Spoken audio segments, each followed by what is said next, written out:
Wow,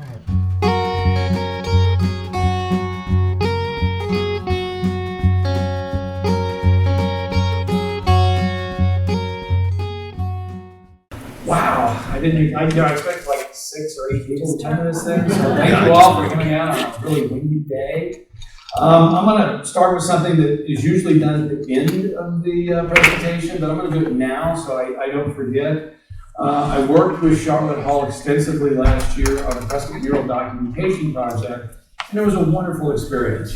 I've been a photographer for 50 years. I've worked with like gazillions of different clients and different galleries and museums, and it was just a wonderful experience working with the folks here at Charlotte Hall. And so let me just name names right now. And I really want to thank Andrew and Sally and Lane and Aaron and Brenda, and most especially Jackson, who was, he's the guy that kind of accepted the pitch for the whole project. Are we good here? Okay.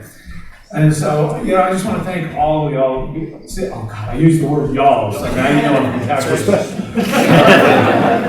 I have to avoid that. Actually, it's not a bad word. Anyway, I did begin my career in Texas. I discovered photography at a really young age, and I discovered that I really, really liked it. And I actually dug out, if you see these 3 black and white prints over here, these came out of the dark room my dad built for me in the garage in the early 70s. These prints are 50 years old.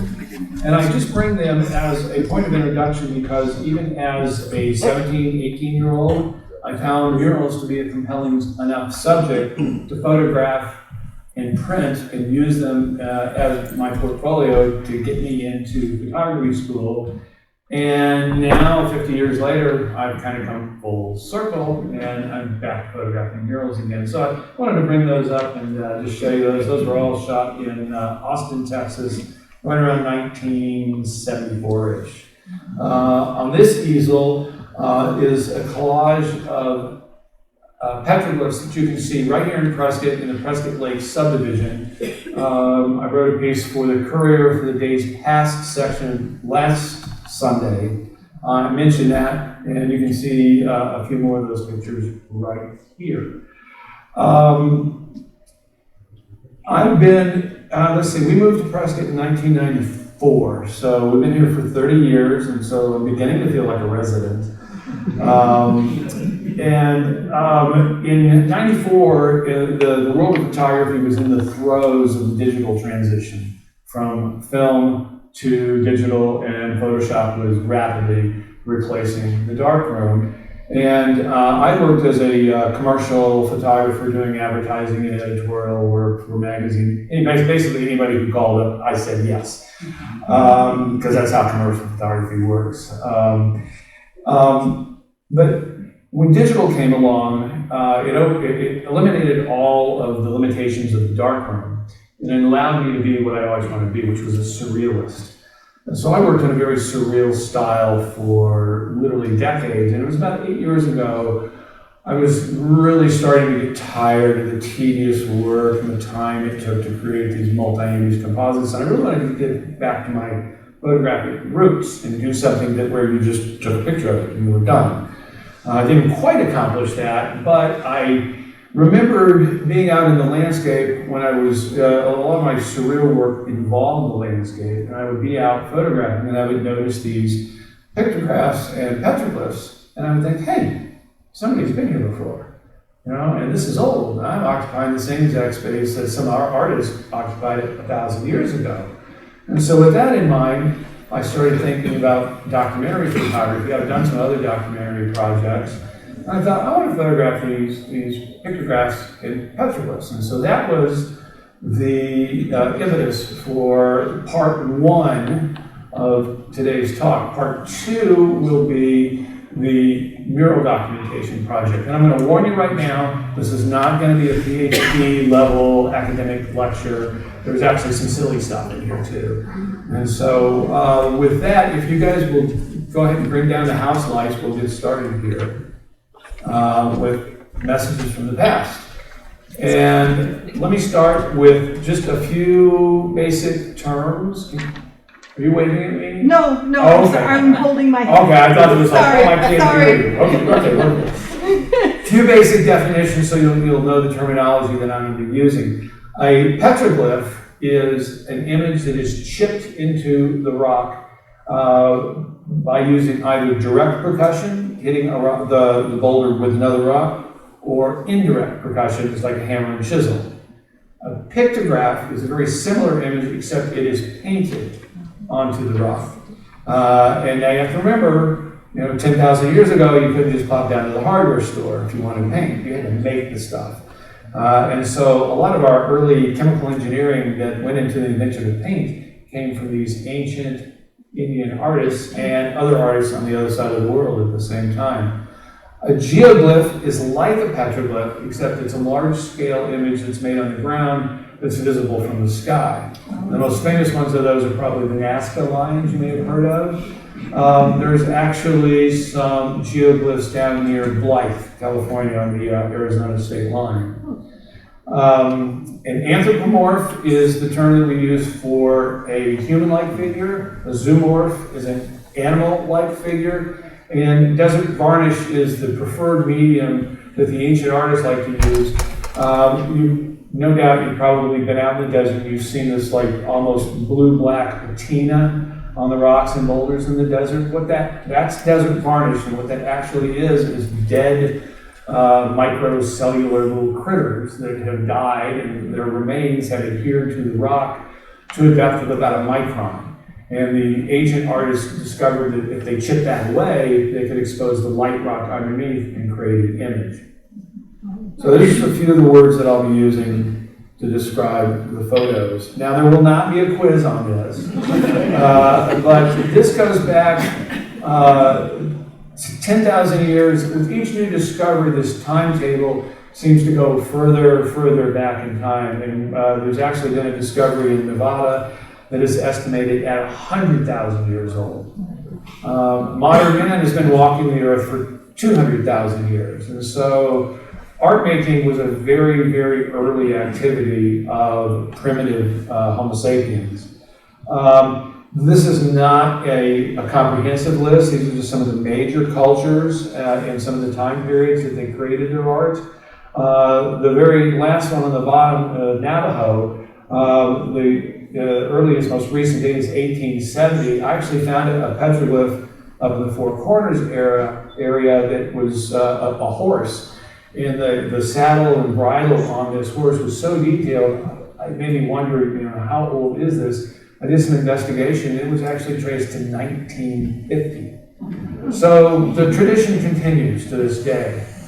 And so the cool thing about being a photographer, especially being a photographer for 50 years, is whenever I get the opportunity to do a documentary project or do anything in depth, anything more than just a one-off, come to the studio, get a shot and leave, but anything that I get to really work, I learn about. And so everything that I've done in terms of documentary photography or series work, you learn about it, you do research, and so I get to be like a temporary expert on the subject. I'm not actually an outdoor art expert, I'm just one by default because I've done so much of it.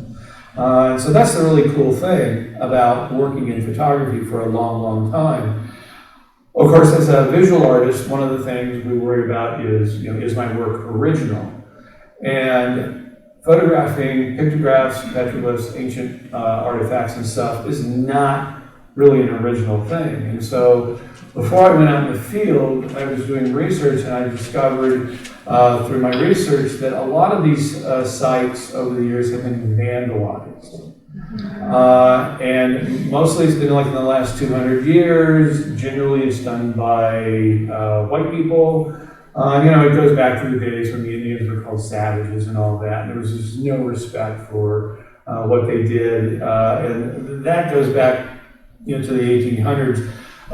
Now, the sites that are vandalized is generally stupidity. People just don't think a rock has value, and they scratch on it and they do stuff. And I thought, aha, I can do something new.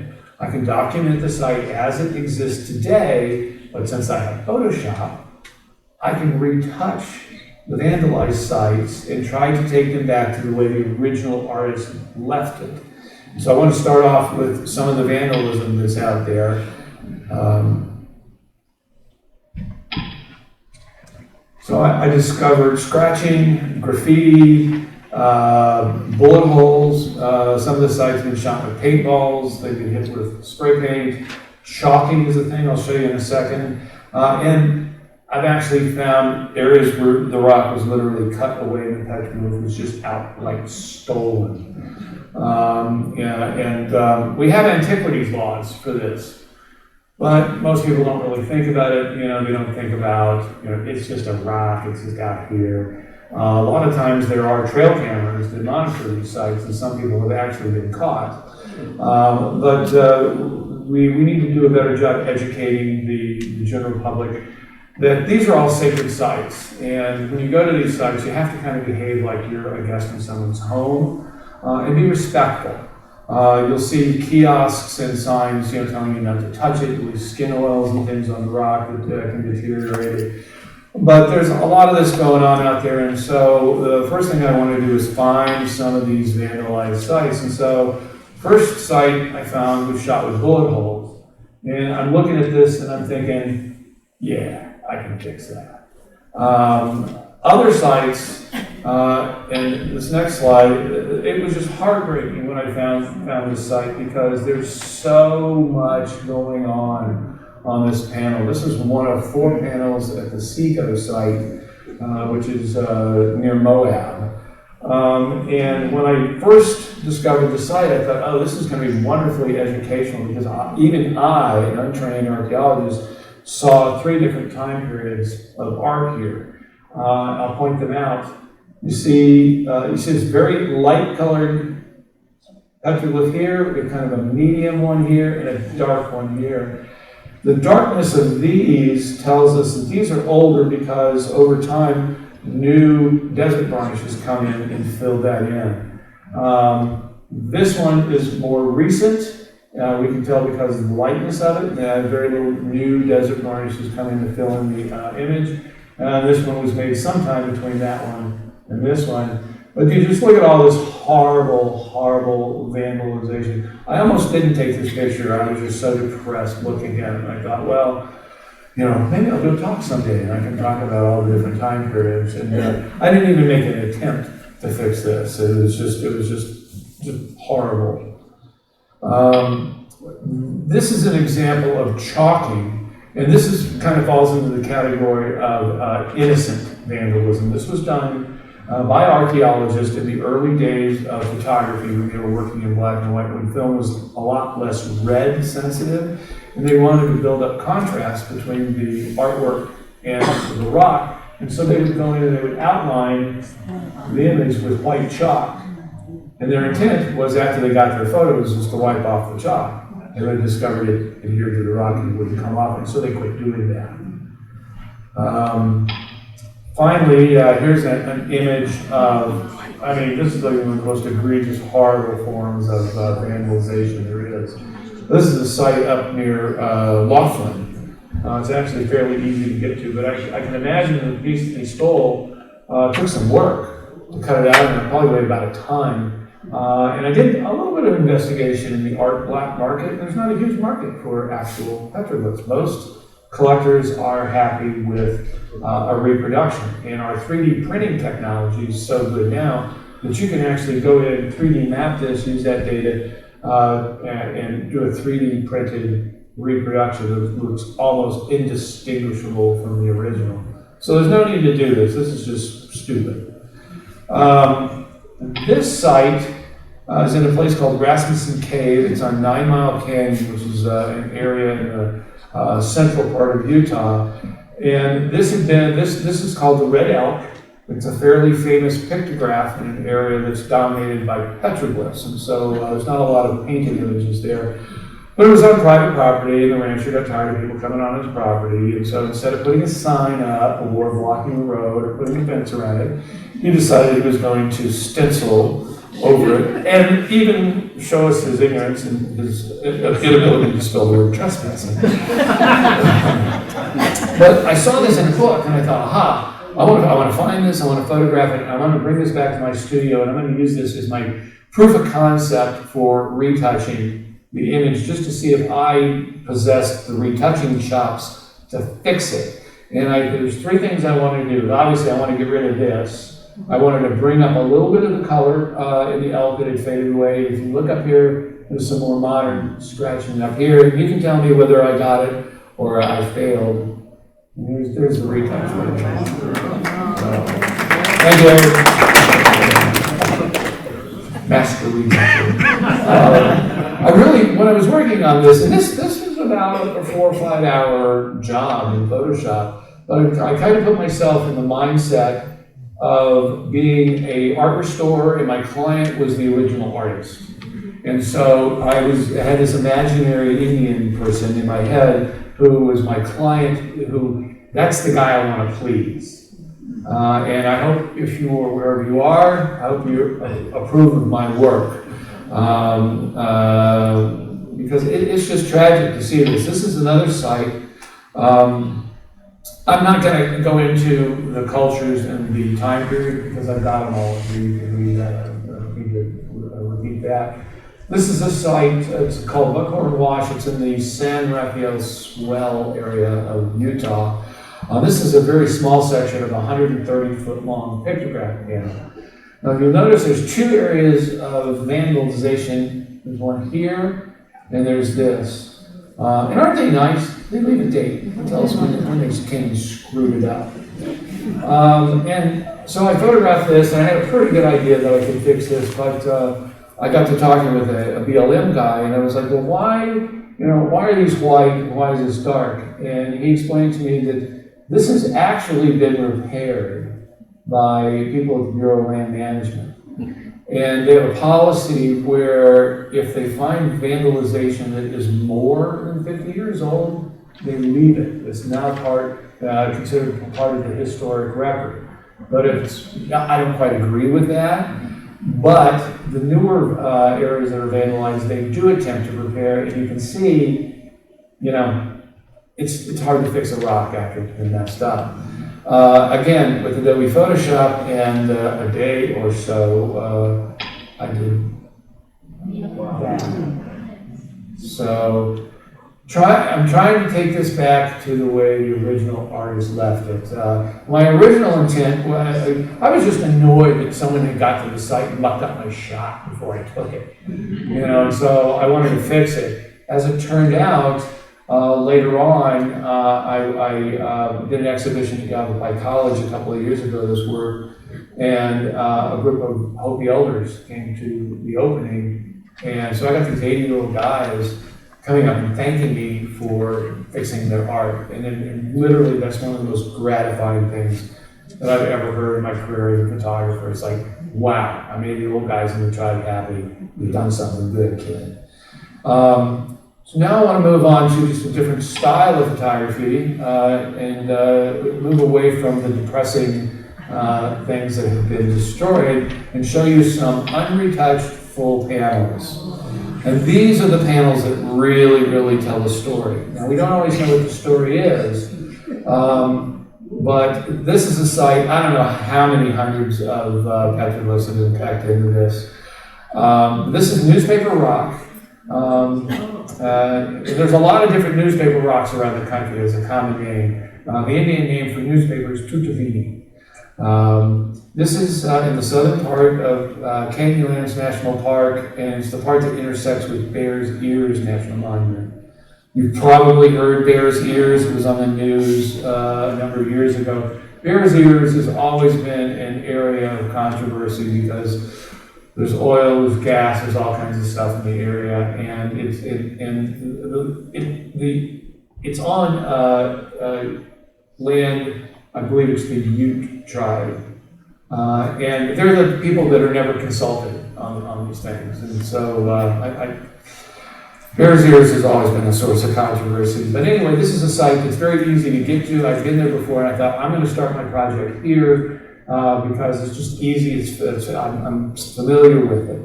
So, and this is a beautiful site. If you're ever up in that area, pull off the highway, it's literally, there's a parking lot like right next to it. It's literally a 10-foot walk to the panel, which has a nice fence around it. This next panel is at the very end of 9 Mile Canyon. It's called The Great Hunt. And I think the story is pretty obvious. We've got our hunters with their bows and arrows, and we've got deer or elk or whatever these zoomorphs are. This is a wonderful, wonderful panel. It's never been vandalized, and it's just a spectacular place. One thing about 9 Mile Canyon, it's 50 miles long. When it was mapped in the early 1900s, they used a 9 square mile grid system. And so the name has stuck ever since. And so 9 Mile Canyon is actually about 50 or so miles long. Spent a lot of time there because it's also known as America's longest art gallery. There's a gazillion sites.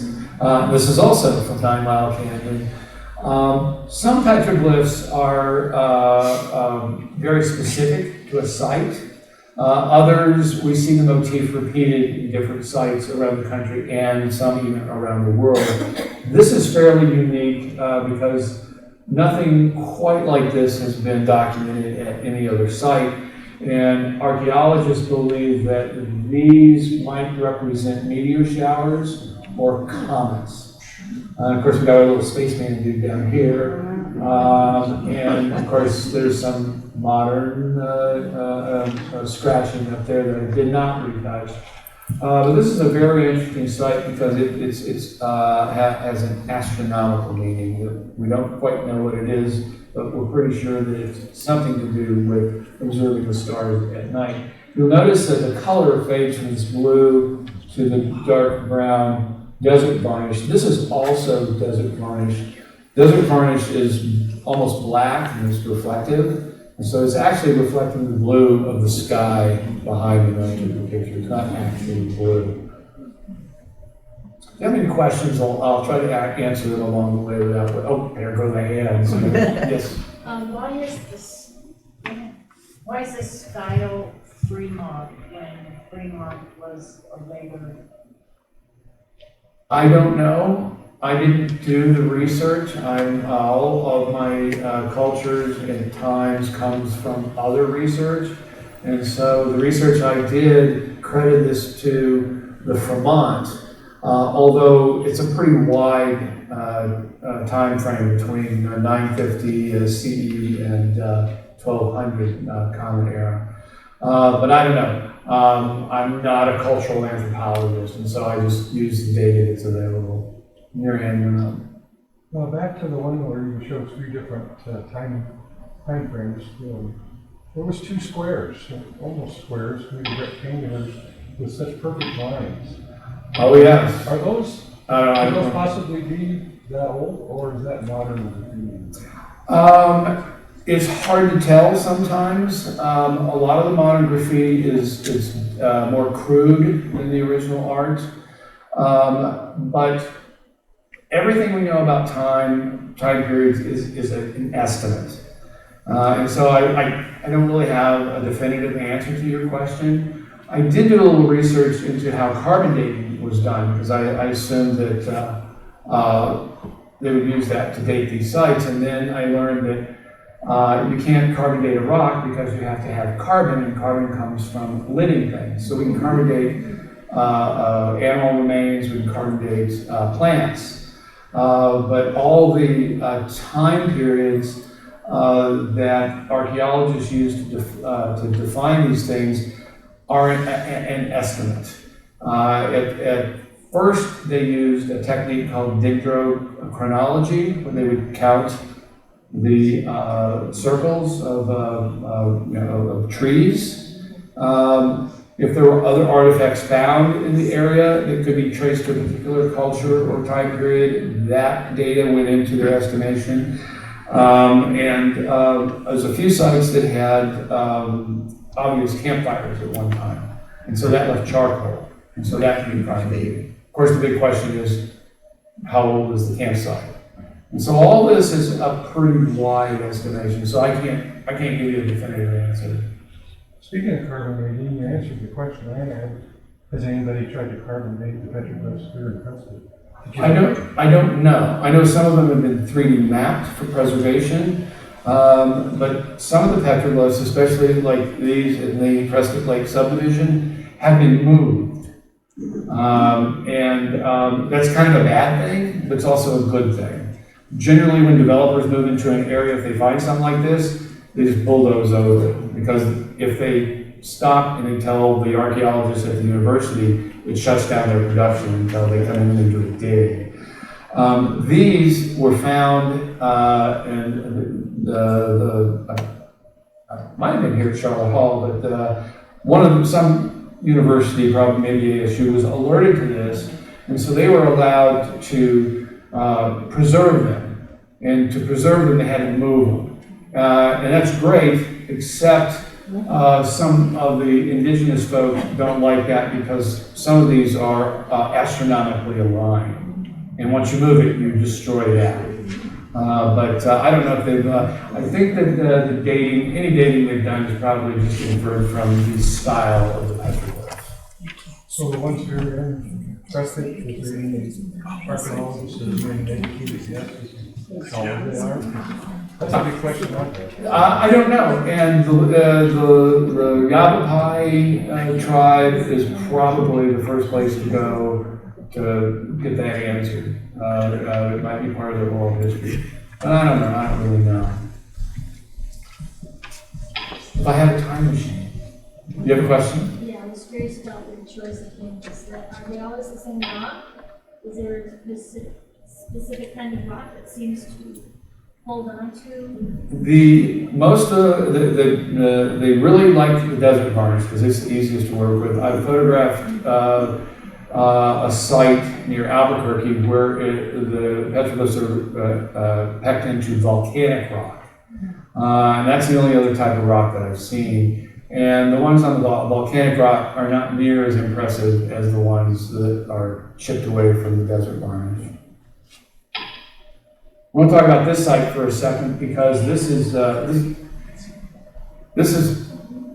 hour away from here. This is just a beautiful site. It's the VRV Ranch. It's up near Sedona. If you want to go out and see this yourself, take a drive through the Prescott Lake subdivision around Smoke Tree Lake. You can see these. If you want to see this panel, it's super easy to get to. It's in the Rim Rock here. If you're going up to Sedona, you normally make a left turn on Highway 179 and go into Sedona. If you turn right, the road, the pavement ends after about a mile, and you go about another mile on a very well-maintained dirt road to a parking area, and then you will walk down to a little guard shack and pay I think I paid $5. And then a docent will take you out to the site, which is about another quarter mile away. It's super easy to get to. The VRV Ranch was a privately held piece of land until a number of years ago when the owners gifted it to either, I don't know if it was the BLM or the state of Arizona, but they took over preserving and maintaining the site from the original ranchers. I have just learned, just like a day ago, that in the middle of this month there's going to be a renaming of this site, and it's going to be renamed the Crane Petroglyph Heritage Site because these little birds right here are believed to be cranes. And this is really a beautiful panel. We've got the red rock, which is from the indigenous to the Sedona area. We've got some wonderful desert varnish here. There's even a few lichens and moss growing in these, but there's a lot of really neat stuff going on in this one. We're all pretty much in agreement that these are birds, probably cranes. We don't really know what these geometric patterns mean. These guys are turtles. Whenever we see concentric circles, the archaeologists are kind of in agreement that represents a shield Indian would use in battle. So there's one there. And despite what it looks like, that is not a sky god. That's not a horse. So if you want to see a really impressive panel, I would encourage you to visit this place. Now, I showed you the retouching I did on this area, this panel.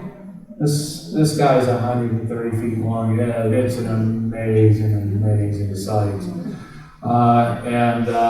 I knew when I photographed it, I wanted to do a panoramic of it. But in front of it are like boulders and stuff, and so normally when you shoot a panorama, you just kind of like pan the camera. And I wanted everything nice and straight, so I was like physically moving, you know, across the length of the panel, and I had to get closer and further away to avoid these boulders, which freaked out Adobe Photoshop because it just wants to put everything together. It took me like 8 hours by hand to stitch this thing together. But there is just all kinds of neat things. This thing is called the Angel. You've got all these little stick guys over here. This is a really, really beautiful site. Another really impressive panel is this one in Moore, Utah. To find this panel, I had to take an interstate highway to a state highway to a state road to a county road to a dirt road to a trailhead. And then I had to do about a mile hike out to the site. There was like one section of the trail that was like on the cliffside, and I'm like looking, you know, a couple hundred feet down. I think if I fall down here, they're going to steal my car from the trailhead until they find my body. You know? But this is a very unique site. It has two petroglyphs here that are unique to this site only, and that is this vertical line that bisects the site, and this archway, which is believed to represent a rainbow. Let me show you a closer black and white picture. Talking about photography a little bit, I converted some of these to black and white to enhance the contrast of the image so it's easier to see the petroglyph. But this is, so here's that vertical line again here, and it has these little circles on it, which may indicate some kind of a timekeeping system, perhaps. It's pretty much agreed upon that this represents a rainbow. And then there's another petroglyph here, and I don't want to go into the area of pornography, but notice this petroglyph right here is kind of sexual. You got a guy here, and we have a see-through womb and a woman on top of him. They knew about reproduction. It was not and you see a few of they call it the coitus petroglyph. And we see a few of these in different sites in the Southwest. This is probably the most impressive one. Moving on to Bluff, Utah, up in the Four Corners area. This is about 40 miles north of Monument Valley. Real impressive site with a number of different cultures that have added to this over the years. And you probably recognize the famous Coco Alley right here. This is also high up on a cliff. Two things I question about anything I find high up on a cliff. And I didn't realize when I started this that they even worked up this high. I just assumed everything was going to be like a ground level, where the artist can just work on it. I don't know if they made ladders or scaffolds or whatever they did, but that helped to protect the site because generally the vandals don't bring ladders with them to screw up these sites. So this is a real impressive site. If you're ever in Bluff, look for the Sand Island sign by the campground and just drive down. You can just drive right to this. Now, this site is amazing.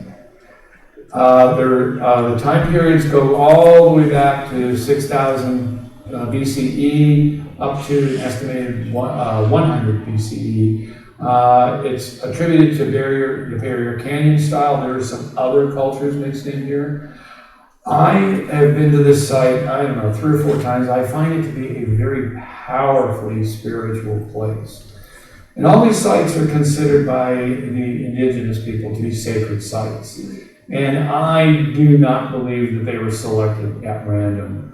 The one thing that I noticed about this site, and I've noticed it every time that I've been there, is that it's unusually quiet. There is a new area of study in archaeology called archaeoacoustics. And so archaeologists are visiting these sites with sound engineers and they're recording the ambient noise level at the site. I haven't seen a lot of their data, but I'm willing to bet that a lot of these sites were selected for their quietness. If you continue hiking around this side, there's a little box cave back here. And I can imagine a ritual going on with drumming, where the drumming is reflecting off the back of that box canyon, and the drumming, the repetition of that, and the speed of the drumming can affect the brainwave synchronization, your heart rate, and all that. And so I can see that a shaman leading a ritual here could easily put his group into an expanded state of consciousness by using that. I don't mean like tripping out or anything like that, but I mean, a meditative kind of state. This is the site where, if any of you have watched the History Channel at night, and you've seen shows like Ancient Aliens, or any of these Bigfoot and cryptozoology and Nazi UFO shows. Well, the Ancient Alien guys, whenever they start talking about evidence of alien visitation in the past, they always flash this panel up on the screen. So we have to take just a second right now and talk about this guy. Yeah, have you seen this guy on TV? Yeah. Giorgio. He's a protege of Eric von Daniken, who did the original Chariots of the Gods book, and kind of brought this whole ancient alien visitation thing to the forefront. What I found annoying in some of the research that I did is a lot of the methodology that we use in America came from Egyptology. They were studying hieroglyphics and things. And now hieroglyphics are the roots of a writing system. Petroglyphs and pictographs are not. It's more semiotics like a sign. And the local culture at the time, they knew what all this meant. Just the way when we pull into a parking lot, we know what the handicap parking sign looks like. Of course, all that's been lost to time. But I was annoyed with the Egyptologists because they would get to a point, and if they couldn't explain it, they would go, well, it's their gods. It's just their gods. And it just occurred to me that if you're going to take that leap of faith and create a supernatural being who exists outside of space-time and the laws of physics, that maybe before you get there, you ought to stop off and consider that maybe somebody came along that had a higher technology that was not recognized by the locals. They might not have come from outer space, they could have come from Europe. But who knows? The neat thing about this is I get to talk about it. Because my funding doesn't come from a conservative, I don't mean that in a political sense, but in a fiscal sense. Carl Sagan could never talk about UFOs without the giggle factor, just messing up anything he had to say. All of his public references about anything that might be extraterrestrial, we're talking the speed of light, can't get across, it takes millions of years to travel in space and stuff. But privately, he would entertain the possibility that there might be a way to, break the light barrier and, warp in. But you do have to look at this stuff and you wonder, if they drew what they saw, what did they see? And so this is a kind of a collection of the guys with the, looks like they've got bug eyes and antennas and all kinds of crazy stuff. I don't automatically reject it. I don't automatically accept it. I just think that it's an interesting area of study that may or may not have relevance. We might get some information sometime in the future that does validate this. But for me, I get to talk about it because I'm self-funded. So nobody's going to cut my funding if I say it's space alien. But it did get me thinking about cultural bias, because we're all modern technological people, and so everything we see we look at through the lens of cultural bias. And so, if this was in Ireland 500 years ago, these would be fairies and stuff. Here in America in the 21st century, we go, space aliens. So it sent me back to the internet and to the library, and I started reading about what the indigenous people of the time had to say about this stuff. And whereas mainstream archaeology rejects anything they haven't already accepted, I found that Indian history and folklore does not. In fact, they're rather nonchalant about the whole thing. I learned that the Cherokee had a name for aliens. The Hopi referred to little people, or sometimes you'll hear the word ant people.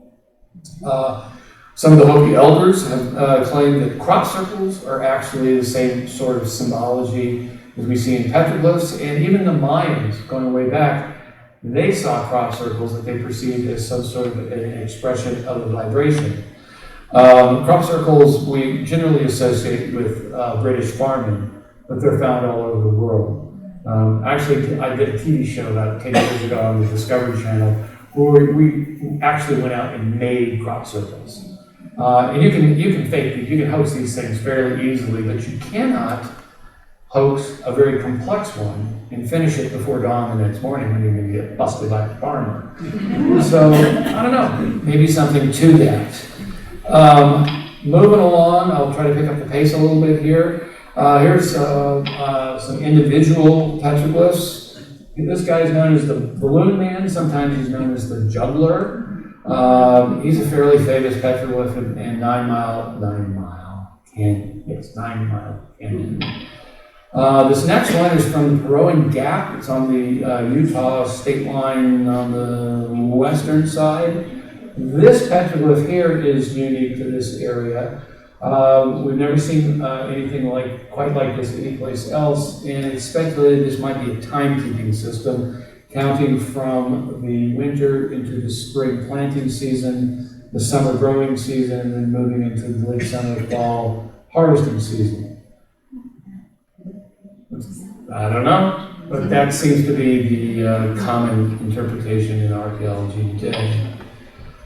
Spirals are generally considered to be astronomical symbols. They represent spiral galaxies. The ancients had much more knowledge of astronomy than we give them credit for a lot of the time. If you go think back to that coitus petroglyph, here's the result of that. This is the birthing scene. There's a few different birthing scenes to be found in the Utah area. This is in Rock Art Ranch. You may have heard of it. It's up near Winslow. It's on a private ranch. I went with a group from Yavapai College with a very well-informed leader who took us out there. There's a lot going on at this ranch. And again, because this is on private property, there's no vandalism. I've visited a number of sites that were on private property, and I can only speculate that a rancher with a shotgun might be more intimidating than an unarmed forest ranger. And finally, working towards the end of this, we're just working as a landscape photographer now with the petroglyph as my subject. This is Grapevine Canyon up near Laughlin. This is Three Rivers, New Mexico. It's just north of Alamogordo. One of the unique things here is the fish petroglyph. We don't see a lot of those, and the only ones we do find are near bodies of water, interestingly enough. At the same site, this is probably the most famous petroglyph there, the ram with arrows. I could not have done this photograph on film. There's a digital technique that allows me to capture both the bright backlight of the sunset and the dark shadows. I won't get into that now, but if you're interested in high HDR, high dynamic range photography, talk to me afterwards. This is a site down near Gila Bend. Over 3,800 petroglyphs have been cataloged at this site. It's like somebody just dropped a pile of rocks out of the sky. And then finally, to conclude part one, I want to show you this. These are Roy Purcell's rock murals. These are up in Chloride. Has anybody ever been up to Chloride and seen these things? Yeah. Next time you take a drive to Vegas, when you get about 25 miles north of Kingman, turn into Chloride, go all the way through town and then back into town, you'll find these. To me, this is just a continuation of the pictograph tradition. Roy Purcell was an art student taking classes in Utah. He was working at the mines in Chloride at the time, and he took it upon himself to paint this about 2,000 square foot rock area on the backside of town. And he too, like the ancients, wanted his work to last into the future, and so he used the most durable paint he could find in 1966, automotive paint. Interesting. And this has been touched up twice since 1966. So that concludes part one of this. I need to get a drink real quick. But now I want to get into, whereas everything you've seen so far is small and old, what I'm going to show you now is new and big. So I became affiliated with Charlotte Hall last year, and through a series of meetings with mainly Jackson, we conceived a project to photograph all the murals in Prescott. And again, the tradition goes way, way back. It got popular in the United States in the late 1800s when ready-made paint became available. And of course, at that time, the most popular medium was the side of the barn. Think about all those tobacco ads, from history. In the urban environment, if you're a farm kid in 1910, you don't have access to museums and galleries and stuff. So a lot of the early murals from 100 years ago were really the introduction to art. Kids, they had no opportunity to see art, and so they in their communities they would see these murals, and that was their introduction to art. Graffiti is also on buildings, and graffiti was originally considered vandalism until the artist got so darn good that now it's actually considered a form of mural making. And of course, Banksy is probably the biggest name in graffiti art. So I became involved with Charlotte Hall when I volunteered to photograph the work in progress on this new mural that's been painted on this retaining wall along Granite Creek Trail. And this is what it looked like in April of 2023, and this is what it looked like in November. So the muralist is a local professor of painting at Yavapai College. His name is Dana Cohen. I'm just going to show you a couple of pictures. Here's one at the beginning where you see, the blue undercoating. Here's Dana, and then here's the mural that he painted. I'm going to mispronounce this, but it's done in the petroglyphs style, which is a French word which means to fool the eye. And so if you look closely at this painting, at his mural, it's kind of abstract, but if you get further away from it, it looks tighter and more photographic one. And so I visited him every week between April and November of last year and photographed his work in progress. And so now we want to get into the project itself. And so, yes, that's correct. That is one of Dana's as well, with Juliana Hutchins, who was one of his students at one time. So when Jackson and I conceived of this, and this is going to run a little bit long, the first thing we did is we made some ground rules for ourselves. I was only going to photograph outdoor murals. No indoor murals. We didn't want people going in and disrupting someone's business. Also, not going to photograph any murals on private property for trespassing reasons. No advertising murals. We don't need to help out Coca-Cola or Wonder Bread. They got enough money to buy their own ads. There's one more rule, which I'll tell you about when we get to that slide. I started off with a database of about 12 murals, and ultimately I found a total of 37 murals in town. I thought this one was the oldest mural in town. It's over off of Sheldon Street. Now, how many people have driven past these and it just kind of just blends into the background? You don't notice it anymore. For me, I'd be looking for one, I'd discover another, and be like, oh my gosh, that's been here for 15 years, and why am I just now paying attention to this? It's because I'm looking for it. I thought this one was the oldest one. I went in and talked to these two crusty old guys working in this place, and they looked at me and that ain't a horse guy. So they were not too keen on spending a lot of time talking to me. So basically all I got was some dude named Owen painted it. And it was estimated to have been done in the 1990s. As it turns out, I think that this is the oldest mural in Prescott. Probably. Everybody see this? Yeah. You saw the Salvation Army? Do you pay attention to it at all? Yeah, probably not. So I photographed this, and for every mural I photographed, I wanted to try and find out at least the year it was done, who the muralist was, who commissioned the guy, maybe what it meant. And I went in and I talked to the captain at, I didn't know they had ranks at Salvation Armies. He told me about this guy, Mike Shepard, and somebody else. Well, it turns out that somebody else is Bonnie Casey, who is a local artist. She's 92 years old now. Jackson and I were over in the West Gallery, which I encourage you to visit because you can see all of the photography of all the murals in one place, 2 buildings over.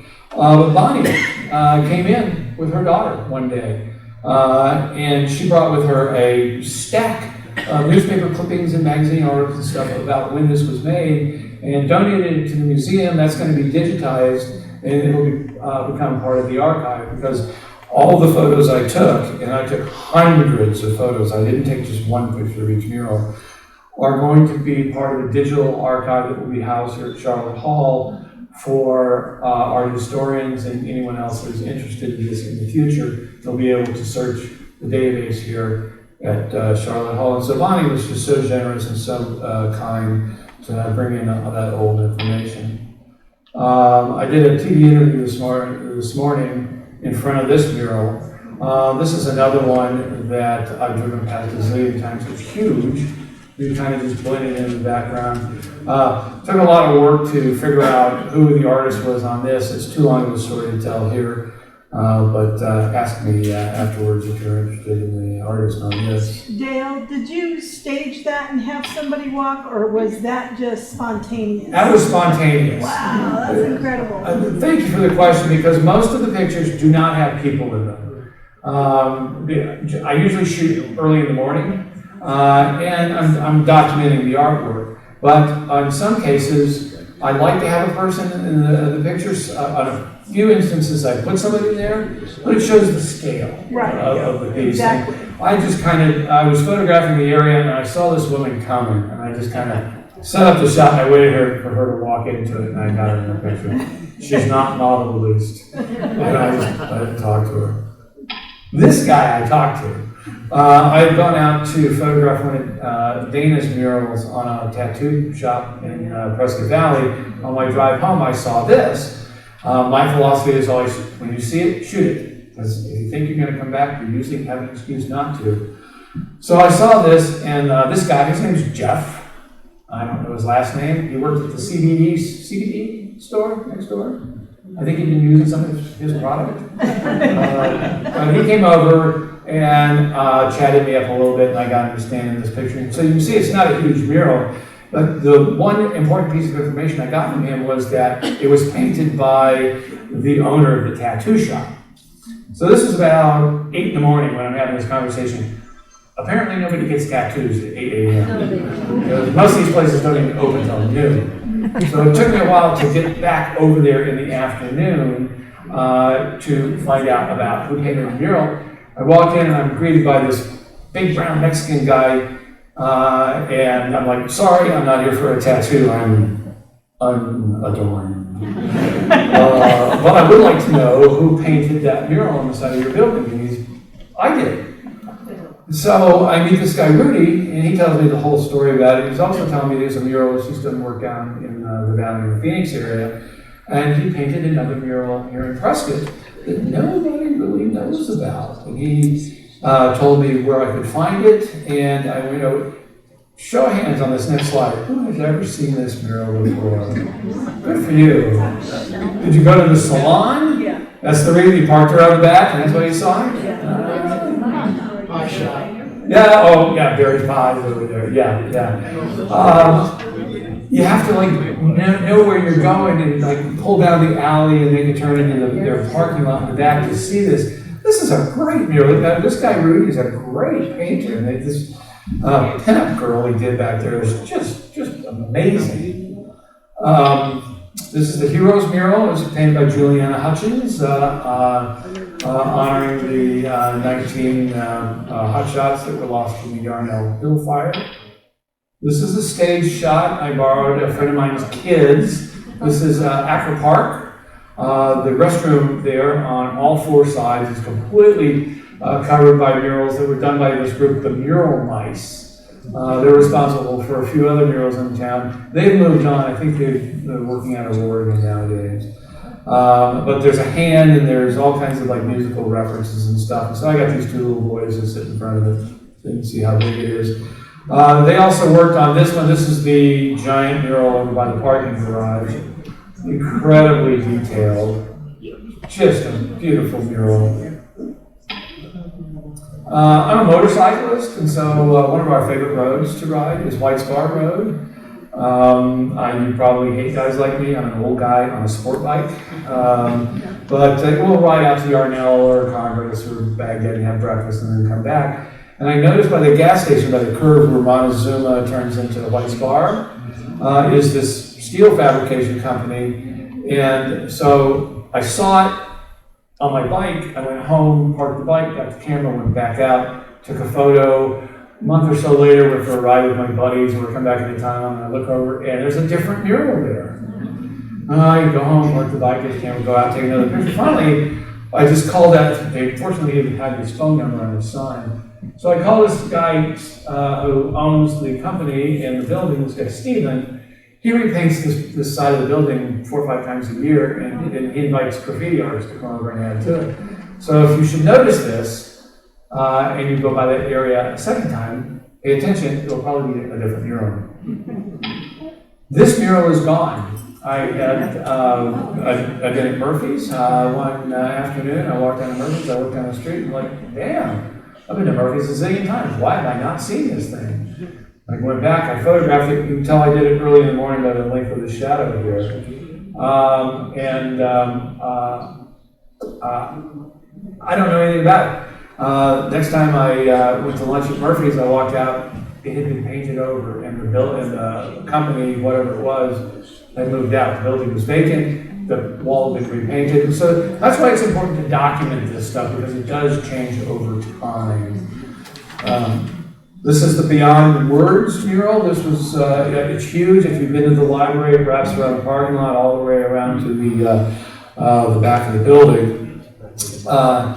And it's huge. It took Dana and the mural mice over a year to paint this. And I mean, the complexity, I mean, we're getting into like Last Supper territory with the amount of information that's there. You can go to the library just to look at this thing, and it's just absolutely beautiful. That last rule that I mentioned was no photographs of murals on schools unless they're visible from the public space. Obvious security reasons for that. I found 4 murals on schools, but the only one that was visible was this one on Mile High Middle School that you can see from the parking lot. The other 3 schools I found murals on, you would have to go on campus. And so for the obvious security reasons, I didn't want to advertise those. Moving further down the Whiskey Row Alley, is this one. I think everyone who's ever visited Prescott shot a selfie in front of this. And so this is just a small overview of, I don't know how many pictures I gave you, Jackson, like 300 or so. Yeah, 300, 400, 500. Yeah, you have to hire somebody special just to catalog all that stuff. But at the very end of this, Jackson and I said, hey, Charlotte Hall is my benefactor for all this. We need to find all the Charlottes that have been painted on the murals around town. So we went on the Great Charlotte Hunt, and we found that she's been painted in 3 murals in Prescott. The one is on by Granite Creek. It's visible from the staircase that you would take to either walk down to the creek or to the back end of the Dinner Bell Cafe. She's in that mural. She's also in the library mural, but she's poorly placed. Poor thing, she's stuck behind a tree in an air conditioner unit. So it was a pain to try to get a photograph. This is from the Art for All mural, which is the one by the Prescott downtown parking garage facility. And so I think we found all the Charlottes. I anticipate there'll probably be some more that will appear in the future. But this is the project, and we've proven that you don't have to go to an art gallery or museum. You can just get in the car, go for a walk, and see all these murals. That's the end. I'll hang out and answer anybody's questions. Thank you all for coming.